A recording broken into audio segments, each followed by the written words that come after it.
अस्सलाम वालेकुम, this is Saima Asif and next skill broadcast studio से आगे बढ़ो पाकिस्तान की एक नई एपिसोड के साथ फिर से वेलकम। आज मेरे गेस्ट बहुत ख़ास हैं, सीपैक के कन्वेयर और चाइनीज़ गवर्नमेंट के पाकिस्तान में जो अपॉइंटेड हैं गुडविल एम्बेसडर आमिर अली। अस्सलाम वालेकुम आमिर। वालेकुम सलाम, thank you very much. Aamir कैसे हैं आप? बिल्कुल ठीक। आमिर, ये बहुत ही मुख्तसर और बहुत ही ज़्यादा कंसाइज मैंने करवा दिया आपका इंट्रोडक्शन। मेरे देखने वालों को थोड़ा सा अपने बारे में बताएं। I work with this Belt and Road Initiative and then the mother company of CPAC. It was in China from 2016 to 2020. और मेरे क्रेडिट पे एक अच्छी चीज़ ये है कि मैंने चाइना में एक पाकिस्तान कल्चरल स्ट्रीट इनॉग्रेट करवाई और जो ऑलरेडी ऑपरेशनल है।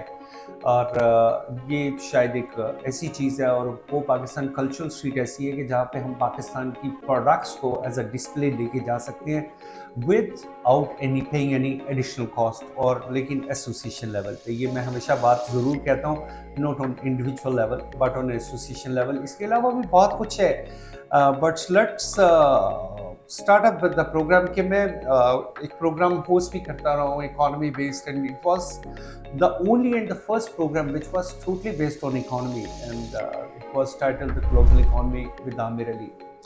तो ये चीज़ें मैं असेस कर रहा था आज से कुछ साल पहले कि पाकिस्तान के आने वाले वक्त में जो सबसे बड़ी प्रॉब्लम होगी वो इसकी पॉलिटिकल नहीं है, वो इसकी इकोनॉमिकल सिचुएशन है। So this is my brief introduction. इसके अलावा मैं कन्वीनियर हूँ सीपैक कमेटी का।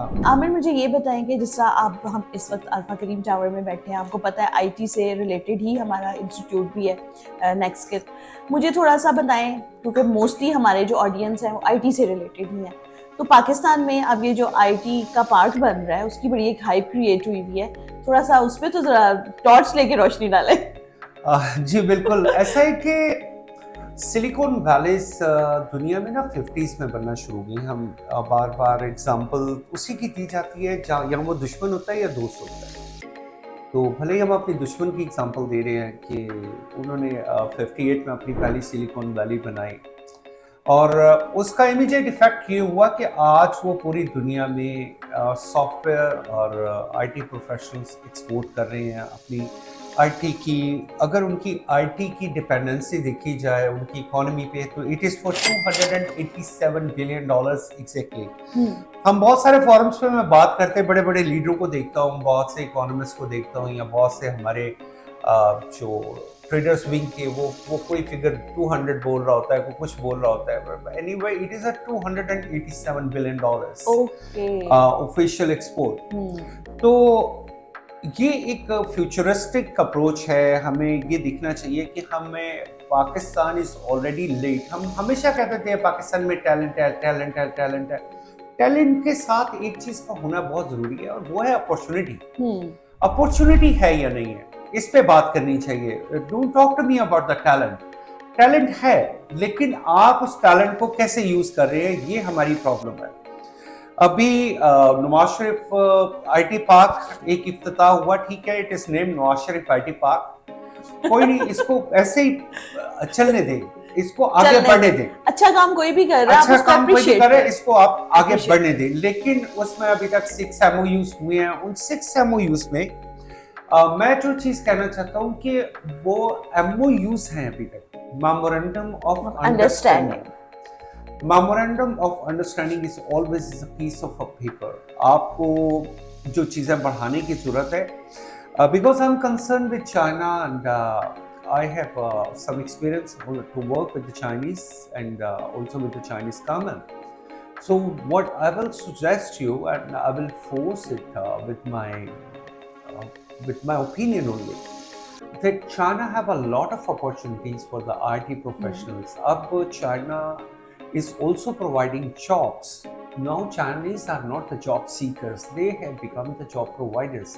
वहाँ की जीडीपी इतनी बड़ी है, $3.3 ट्रिलियन की उनकी जीडीपी है, and then their kind of उनका जो वॉल्यूम है वो इतना बड़ा है, and the top most IT company of the IT university of the world, it is from Beijing, and that is Tsinghua University. This is ranking number 1 in the world right now. तो they are, and their capital GDP per annum income, their per annum income is $16,000 more. That means they already been into the developed form of the country. So what we need to do is that we have to catch our opportunity and we need to take our share. अच्छा आमिर, इसमें एक चीज़ है, आपने कहा कि we will have to catch up the opportunities, ठीक है। उसमें ये है कि जिस तरह से हमारे प्राइम मिनिस्टर का अभी एक विजिट हुआ है चाइना के साथ, उसका आईटी के स्टूडेंट्स को या आईटी रिलेटेड कंपनीज को क्या फ़ायदा हुआ? इस बात को मैं थोड़े से बैकग्राउंड से शुरू करूंगा कि दराज पाकिस्तान की सबसे बड़ी ऑनलाइन कंपनी है और जो भी ऑनलाइन बिजनेस है it is also related to IT. मैं उसको आईटी का ही पार्ट समझता हूँ। सही बात है। तो Daraz already have been bought by Alibaba group और Alibaba group is belongs to the Jungtong group, JD group. So and JD is called the Amazon of China. ठीक है। वो इतना बड़ा ग्रुप है और जेडी ने उसमें एक पाकिस्तान के लिए पाकिस्तान पवेलियन एक अलग से एक सेगमेंट बना दिया है where you can post your products और वहां पे वो लोग ऑनलाइन पाकिस्तान की प्रोडक्ट्स को देख सकते हैं। तो पाकिस्तान को क्या फायदा है? हाँ, पाकिस्तान को बहुत फायदा है। स्पेशली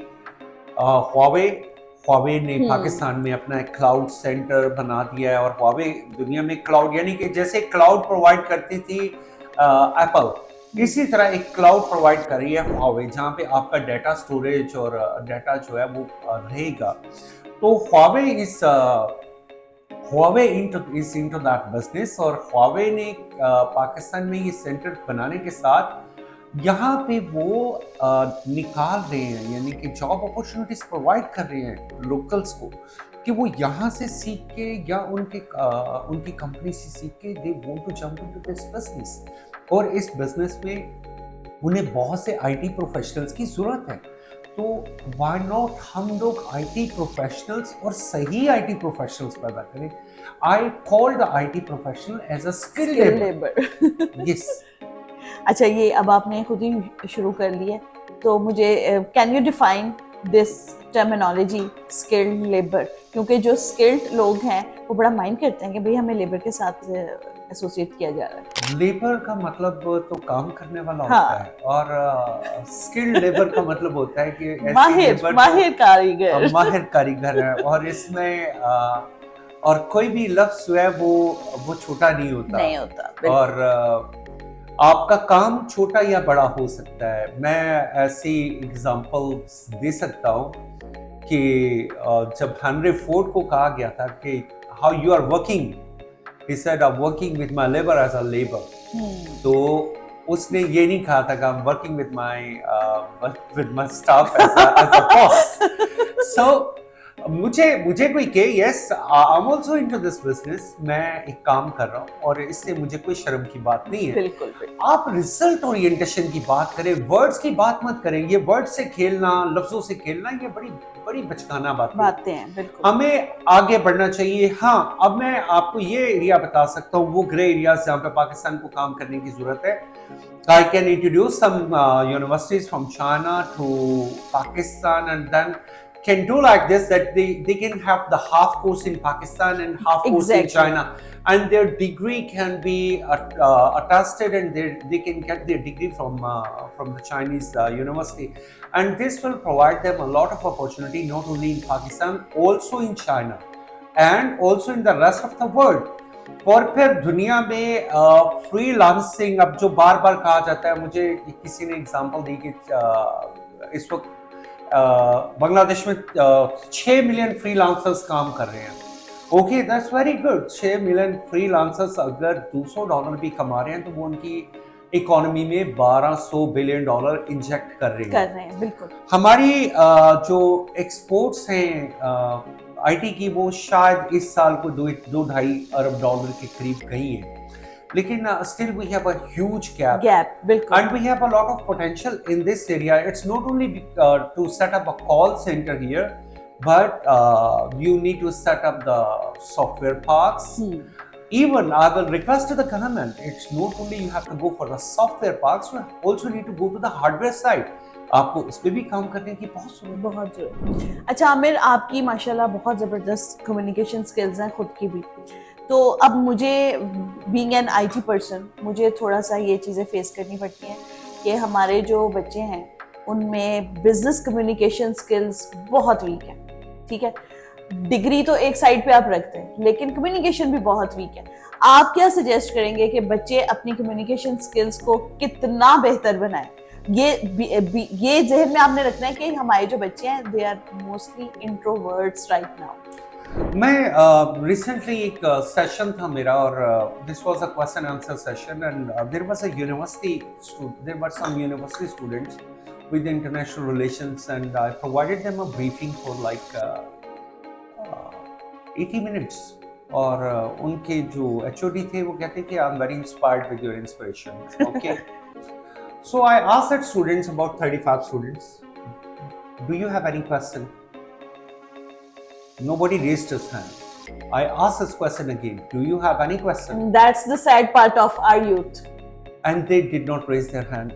मैंने उन्हें कहा, मैं फिर इसके दो बातें हैं कि या आप बहुत वेल इन्फॉर्म्ड हैं जो कि बिल्कुल भी नहीं है, या फिर मुझे अपनी बात समझानी नहीं है।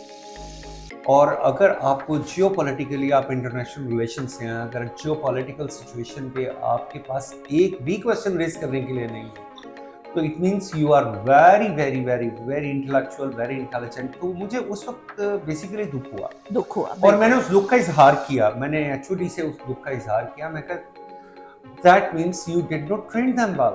आपको आपके स्टूडेंट्स को क्वेश्चन पूछना आना चाहिए था। लेकिन miss Saima 50% of your career is dependent on your textbooks, but 50% of your life depends on that your intellectual level. That's the point. आपका intellectual level क्या है? आप किसी से कैसी गुफ्तगू कर सकते हैं? आप कितना पढ़ते हैं? आप किताबों को कितना पढ़ते हैं? आप किताबों के रेफरेंस कितने कोट कर सकते हैं? आपके अंदर टॉलरेंस लेवल कितना है? आपके अंदर बर्दाश्त कितनी है? अगर आपको कोई कुछ कहता भी है तो आप उसको कितना एब्जॉर्ब कर सकते हैं? ये वो टॉलरेंस लेवल है जो हमारी कौम में, बाहैसियत कौम, हमें डेवलप करने की जरूरत है। मैंने और शायद ये वो चीज़ें हैं जो आपको सिर्फ और सिर्फ एजुकेशन सिस्टम दे सकता है। मैंने कई दफ़ा लिखा, मैंने एक दफ़ा एक आर्टिकल लिखा, उसमें स्किल्ड लेबर लिखा। स्किल्ड लेबर में मैंने डॉक्टर्स को भी, इंजीनियर्स को भी स्किल्ड लेबर लिख दिया।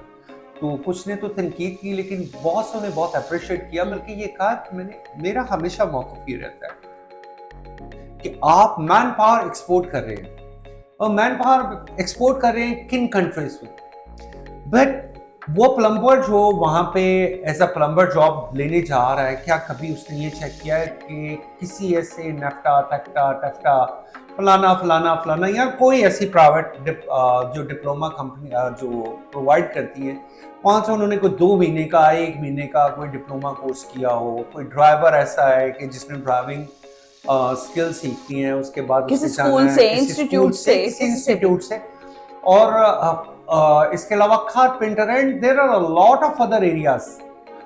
इवन एज अ डॉक्टर तो चले, उसके लिए भी कोई ना कोई इम्तिहान पास करना पड़ता है। तो फिर उसके बाद आप जब बाहर एक स्किल्ड लेबर भेजेंगे तो वो लेबर उससे बहुत अच्छे तरीके से परफॉर्म कर सकेगी जो आप लेबर आज भेज रही हैं।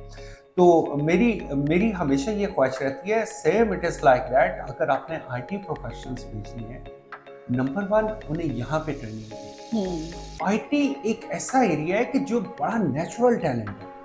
आप क्या समझते हैं कि ख़वातीन को कितना ज़रूरी है काम करना पाकिस्तान की इकोनॉमी के लिए, स्पेशली कि जब we are 51%? Unigender working relation actually एक बड़ी वक्त की ज़रूरत है। और हम पाकिस्तान में कहते हैं कि यहाँ पे ख़वातीन सेफ नहीं है, या जिस तरह एक वर्ड यूज़ किया जाता है, ट्रस्ट मी कि ये पूरी दुनिया में ये वर्ड यूज़ किया जाता है। ये ऐसा नहीं है कि पाकिस्तान में यूज़ किया जाता है, लेकिन इन ख़वातीन को, इन गर्ल्स को अपने आप को खुद बनवाना पड़ेगा। ये तो आप है। ये देखिए कि आज से 100 साल पहले, 125 साल पहले, 100 साल पहले तक आप UK में खवातीन वोट नहीं डाल सकती थी, they didn't have a right to cast their vote. तो उन्होंने उसके लिए स्ट्रगल की। अब मैं बिल्कुल किसी को प्रोटेक्ट नहीं करूंगा और किसी को प्रवोक नहीं करूंगा। आप के अंदर एबिलिटी है, अगर वो एबिलिटी शाइन करेगी। मैं थोड़े दिन पहले एक बहुत बड़े एक इदारे में गया, गारमेंट का इदारा था, और वहां पे मैं गया तो मैं एक असिस्टेंट डायरेक्टर से मिला, दूसरे डायरेक्टर से मिला, तीसरी डायरेक्टर से मिला। तो मुझे इत्तेफाक से कुछ 4-5 खवातीन, यंग लड़कियां, बिल्कुल यंग लड़कियां नजर आई, और मैंने बड़े आराम से उन्हें बैठ के कहा, मैं कहा madam I am so inspired, और मैं इंस्पायर इस बात से हूँ कि आपको अल्लाह ताला ने ये एबिलिटी दी है कि आप इतनी अच्छी पोजीशन पे बैठी हैं जहां से आज से कुछ साल पहले तक हम सोच नहीं सकते थे। And for this we will get 2 results. One result is कि आप बड़े स्मूथ फैसले करेंगी, और दूसरा रिजल्ट ये होगा कि आप डर जाएंगी, और अगर आप डर गई तो आप फैसले करना बंद कर देंगी। तो आपने ये सोच के फैसला नहीं करना कि आप एक खातून हैं, आपने ये सोच के फैसला करना है कि आप एक प्रोफेशनल हैं। तो जब प्रोफेशनलिज्म किसी ने नहीं दिखाना मिस साइमा, ये आपने दिखाना है। और आपकी रिस्पेक्ट कैसे की जाएगी ये भी आपने बताना है। ये कभी मैं आपको ये नहीं कह सकता कि मैं आपकी कितनी रिस्पेक्ट करूंगा, मैं आपकी रिस्पेक्ट उतनी करूंगा जितनी रिस्पेक्ट आप अपनी करवाना चाहते हैं। बिल्कुल ठीक बात है। और इसमें एक थोड़ी सी चीज़ ऐड कर दूं आमिर, आपने बहुत खूबसूरत बात की, उसके अंदर मैं एक चीज़ ऐड कर दूं कि जैसे आपने बात ही यहाँ से स्टार्ट की कि पूरी दुनिया में ही ये एक बात की जाती है कि औरतों के लिए सेफ्टी नहीं है, ये मुल्क सिक्योर नहीं है। मेरा ख्याल है कि जितना पाकिस्तान सिक्योर है औरतों के लिए, आप देखें कि विमेन एम्पावरमेंट तो आपके घर से ही शुरू हो जाती है। आपकी जो मदर है वो आपकी घर की सरबराह है। आप गांव देहातों में चले जाएं, जितना रिमोट एरिया होगा वहां पे अम्मा जी की इज्जत ज्यादा होगी। फिर हम कहते हैं कि जी पाकिस्तान में ये बुरा हो रहा है, वो बुरा हो रहा है। भाई औरतों की बहुत रिस्पेक्ट है। मैं तो खुद कॉर्पोरेट सेक्टर में हूँ, मुझे पता है कि गेट से जो हमारे गेट स्टाफ है वहां से लेके हमारी रिसेप्शन से हमारे स्टाफ मेंबर्स तक, हमारे बॉस, सब लोग बहुत रिस्पेक्ट करते हैं। ये बिल्कुल फजूल बात है। हाँ, अगर वही अगेन आमिर वाली बात कि आपने अपनी रिस्पेक्ट खुद करवा दी, ये it's all depends upon your attitude and it's your choice कि आप अपने आप को किस तरह से रिप्रेजेंट कर रहे हैं कॉर्पोरेट सेक्टर में। हमने $8 बिलियन का सोलर पैनल इंपोर्ट कर लिया। हम हर साल $4-5 बिलियन के मोबाइल फोन इंपोर्ट करते हैं, लेकिन हमने कभी नहीं ये सोचा कि अगर हम $1 बिलियन से पाकिस्तान में 4 फैक्ट्री एस्टेब्लिश कर सकते हैं जो कि लोकली सॉफ्टवेयर और हार्डवेयर बनाएंगी मोबाइल फोन की, तो why don't we people go on to that side. हमने आज तक अपनी इकोनॉमी को हमेशा इंपोर्ट बेस्ड इकोनॉमी और ऐसी इकोनॉमी बनाया कि जो फर्टाइल है ऑन इंपोर्टिंग द गुड्स, लेकिन कभी भी लोकलाइजेशन की तरफ नहीं गए। My last message to my all viewers, please if we can convey this message to our decision makers that we have to be a localized manufacturer for our all kind of products. Great Aamir, आपका बहुत शुक्रिया मेरे podcast में आए। मेरे लिए बहुत thought provoking और लर्निंग एक एक्सपीरियंस था। पॉडकास्ट होती है लेकिन बड़ी ही आम अंदाज में। आमिर ने तो हमें बिल्कुल पूरा लर्नड बना दिया। Thank you Aamir for being here. बहुत शुक्रिया आने के लिए। Thank you.